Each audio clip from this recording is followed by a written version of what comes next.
My name is Lauren Mitchell. I'm 29, a remote graphic designer living just outside Bend, Oregon. A month ago, I was hit by a pickup truck on my way home from grabbing groceries. I don't remember the crash. 1 second I was stopped at a red light, thinking about whether I had any eggs left in the fridge, and the next, I was waking up in a hospital bed. There was a tube in my arm. My ribs screamed every time I inhaled. The lights above me were so bright they made my stomach churn. Everything felt heavy, distant, like I was underwater.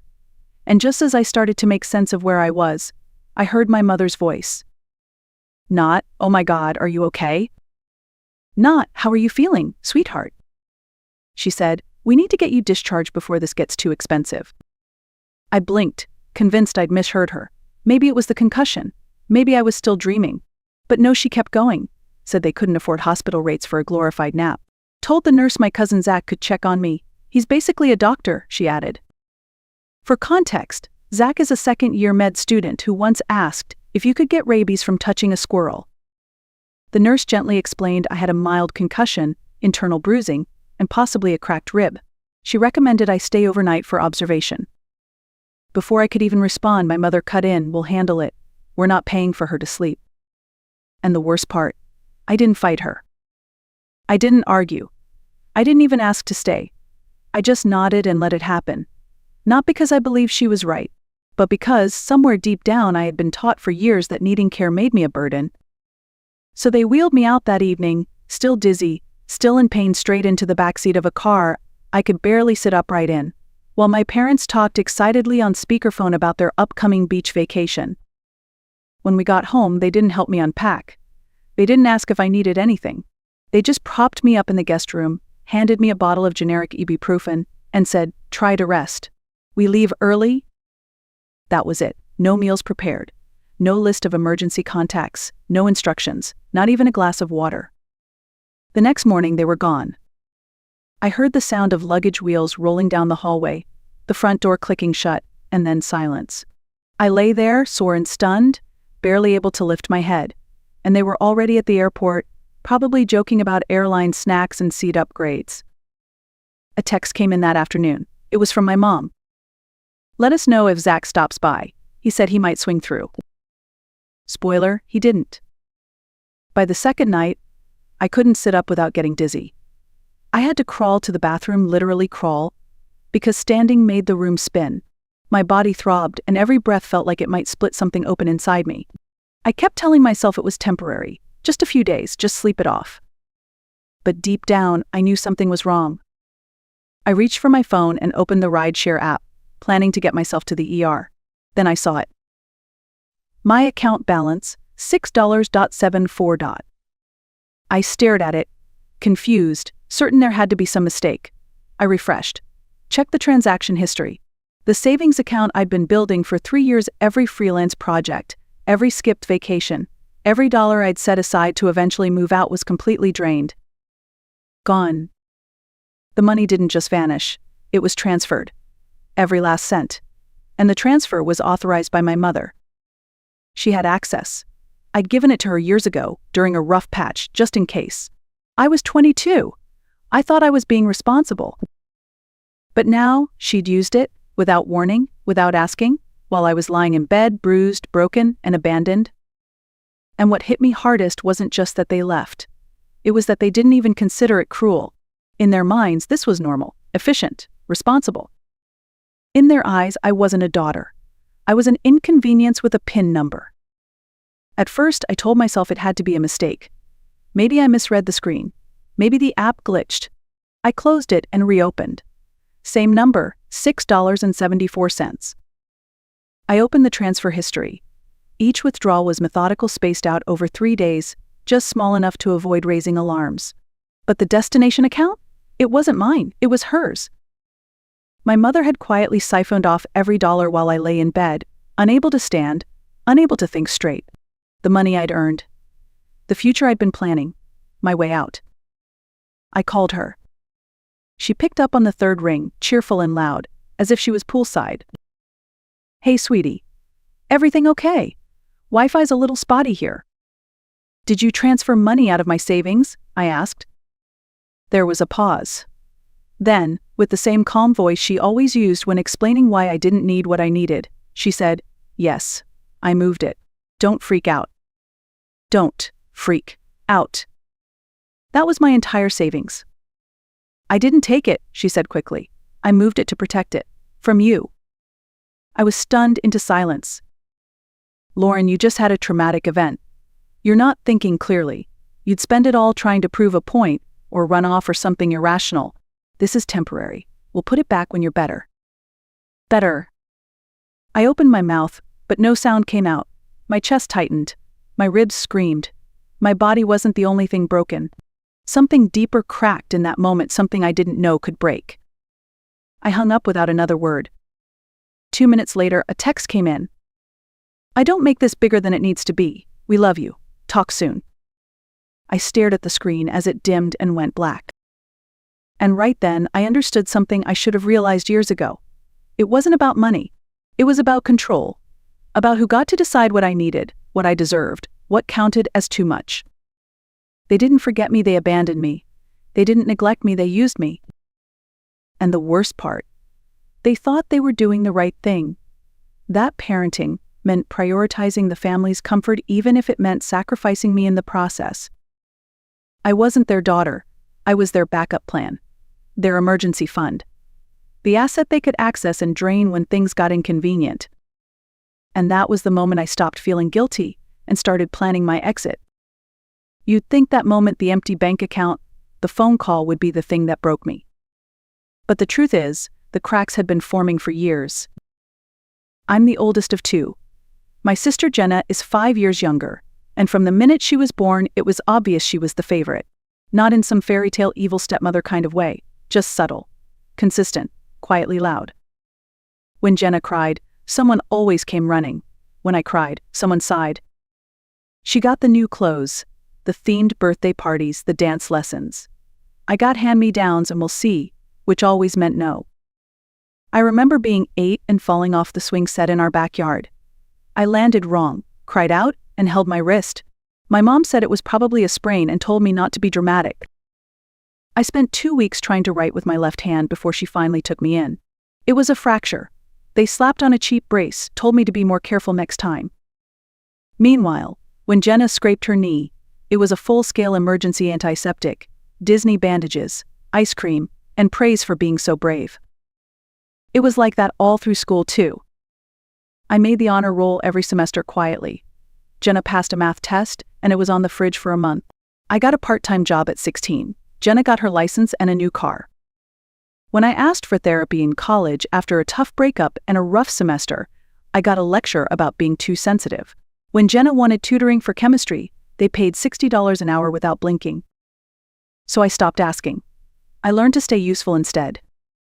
By the time I graduated, I told people I moved back home to save money. But the truth, my parents guilted me into staying. "You'll waste money on rent. Jenna still needs help. We could use the support." And so I stayed. I paid a third of the mortgage, covered groceries more often than not, took care of the internet, the bills. I even paid for Jenna's textbooks one semester. But I also started saving in secret. A few dollars here, a freelance project there. I opened a second account. My mom helped me set it up for emergencies. She still had access. I always meant to change that. I just never got around to it. Because back then, I still thought they cared. I still thought if I just gave a little more, stayed a little longer, they'd finally see me. But after the accident, everything became clear. I wasn't helpful anymore. I was a liability. And liabilities don't get protected. They get discarded. I didn't cry. Not when I crawled to the bathroom. Not when I saw my account emptied. Not when my mother justified stealing my savings with a tone sweeter than syrup. But when I hung up that call and stared at the text, "Don't make this bigger than it needs to be. We love you. I felt something inside me shift. Not sadness, not rage, just finality. I knew then I wasn't going to call her back. I wasn't going to beg for the money or ask her to explain. I wasn't going to play the role of the understanding daughter one more time. Instead, I called Eric. We met in college. He was one of the few people who actually saw me, not the version I curated for approval, but the raw, tired, quietly angry version I tried to bury. He once told me I'd make a brilliant designer and a terrible doormat. Turns out he was right. He picked up after 2 rings. "Lauren?" "I need help," I said. I didn't even say hi. And he didn't hesitate. "Start from the top." So I told him everything. The accident, the hospital, the discharge, the missing money, the silence, the way I'd been treated for years like a tool they could shelve or use depending on their mood. He listened, not the fake kind of listening people do when they're just waiting to talk. Real listening. He asked questions, took notes, let me pause when I needed to breathe. And when I finished, I braced for the usual, "That's awful," or "I'm so sorry." But instead, he said, "That's not just awful, Lauren. That's legally actionable." I blinked. "What?" "You have a civil case, medical negligence, financial exploitation, potential emotional abuse. We can start with a demand letter." I had always believed that family hurt didn't count in court. That if there were no bruises, there was no case. That suing your parents was something people in tabloids did. But Eric said something I'll never forget. "The fact that they're your parents doesn't make what they did any less wrong. It just makes it harder to walk away." And I replied, without flinching this time, "I want out, completely, permanently." So we filed. 3 days later, my parents and Jenna returned from their luxury vacation. Tanned, laughing, rolling their matching luggage across the driveway like nothing had happened, like they hadn't left someone barely able to breathe alone in a dark house with a bottle of store-brand painkillers and $6 to her name. I wasn't there. But Eric was. He stood on the front porch in a gray suit, holding a white envelope and a quiet kind of power my parents weren't used to being on the receiving end of.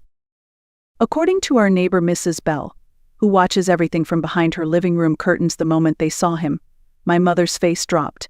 My dad muttered something under his breath, and Jenna rolled her eyes like this was all just some dramatic misunderstanding.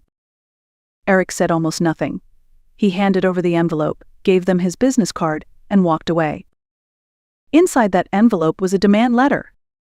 It outlined everything: the forced hospital discharge against medical advice, the lack of post-care, the unauthorized withdrawal of funds, and a request for full reimbursement and damages. It was written clearly, calmly, legally, without emotion, but with weight. The text messages started rolling in less than an hour later. First, my mom. "After everything we've done for you, this is how you repay us." Then Jenna. "You're insane. You're not thinking straight. You're making a huge mistake." Then my dad, who almost never texts. "We need to talk. This isn't the way." I didn't reply. Instead, I sent a single email, one message. No words in the body. Just a PDF titled "In Case You Forgot." Inside were screenshots of every bank transfer I'd made over the past 4 years: mortgage, groceries, bills, even Jenna's tutoring. A copy of my hospital discharge form. The full transaction history showing how my savings were drained. The unanswered text thread I'd sent asking for help while they were sunbathing. The final page was the demand letter Eric had delivered. They opened it, I know, because 2 minutes later my mom called 7 times in a row. Then Jenna. Then my aunt. Then a cousin I hadn't spoken to in 3 years. The guilt parade had begun. "We didn't mean to hurt you. You've always been part of the family." This wasn't personal. But here's the thing about people who only value you when you're useful: they never think you'll stop being useful. And they absolutely never expect silence in return. I didn't send another text. I didn't answer their calls. I didn't explain or justify. I didn't let them twist the story into something smaller, something more convenient. I just disappeared. I shut down my part of the shared family phone plan. I closed the joint savings account. I changed my passwords, opened new accounts, and redirected every piece of my life that had once flowed through their hands. Then, I moved out. No announcement, no confrontation, no dramatic packing scene, just a quiet exit, 1 suitcase, a duffel bag, and the studio apartment I'd found downtown. It's small. The windows stick when it rains. The hallway smells vaguely like burnt toast and old carpet, but it's mine. The first night I slept there, I didn't dream about the accident. I didn't wake up with my heart racing. I didn't feel like I had to apologize just for existing. I just breathed. I started cooking again, nothing fancy, mostly scrambled eggs and grilled cheese, but still. I played music while I worked. I lit candles I never used to light because someone would complain about the scent. I let silence be silence. No tension, no tiptoeing. And slowly something in me began to settle. Eric kept checking in every few days with legal updates. The case was progressing. My parents hadn't responded formally yet, just more voicemails, more emails filled with emotional bait disguised as concern. We just want to fix this. Let's not drag this through lawyers. Don't destroy the family over something so small. But I didn't respond, not because I didn't care, but because I finally understood something that had taken me nearly 30 years to grasp. Caring doesn't mean staying. Loyalty doesn't mean silence. And love, real love, doesn't come with conditions. I wasn't angry anymore. I was done. And for the first time in my life, that didn't feel like quitting. It felt like starting. Recovery wasn't instant. There were days I couldn't lift a pan without my ribs flaring up. Nights when I'd wake in a cold sweat, reaching for a phone I'd already silenced. The bruises faded. But the echoes stayed longer, the memory of being left, being emptied, being told I was too much just for needing help. But I healed. Not because someone swooped in to save me, not because my parents apologized or reversed what they did. I healed because I stopped waiting for people who never saw me to finally look. I found a new doctor who listened, a physical therapist who didn't roll her eyes when I described the pain. I made a payment plan. I budgeted. I reached out to a friend for a small loan, not to survive but to reclaim. And in that process, I learned something that no one had ever taught me growing up. Boundaries aren't cruel. Distance isn't betrayal. And walking away from people who hurt you, even if they share your blood, isn't abandonment. It's clarity. The kind of clarity that comes only after being pushed to the edge. The kind that says, I deserve peace, even if it makes you uncomfortable. And that kind of healing. That's the kind that lasts. This wasn't revenge. It was release. It was the moment I stopped bleeding just to keep the peace. The moment I said, you don't get to do this to me anymore, not because I hate you, but because I finally love myself more. And if you've ever been told you were too sensitive, too emotional, or too difficult, let this be your reminder. You are not too much. You are just surrounded by people who gave you too little. If this story spoke to you, don't forget to like, share, or leave a comment. Because your story matters, and you're not alone anymore.